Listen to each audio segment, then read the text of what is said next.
Medina নগরীতে ছিলেন এক সাহাবী, নাম হাকিম। তিনি ছিলেন খুবই গরিব, তার ঘরে প্রায়ই খাবার থাকতো না। একবার টানা 3 দিন তার ঘরে কোনো খাবার ছিল না।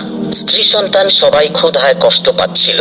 অবশেষে হাকিম গেলেন প্রিয় নবী হযরত মুহাম্মদ সাল্লাল্লাহু আলাইহি ওয়াসাল্লামের কাছে। তিনি কাঁদতে কাঁদতে বললেন, ইয়া রাসূলুল্লাহ, আমার পরিবার 3 দিন ধরে অনাহারে আছে, আমি আর সহ্য করতে পারছি না। রাসূলুল্লাহ সাল্লাল্লাহু আলাইহি ওয়াসাল্লাম হাকিমের দিকে তাকিয়ে মুচকি হাসলেন। তিনি বললেন, হাকিম, ধৈর্য ধরো, আল্লাহ ধৈর্যশীলদের সাথে আছেন, ইনশাআল্লাহ তোমার রিজিক আসবেই।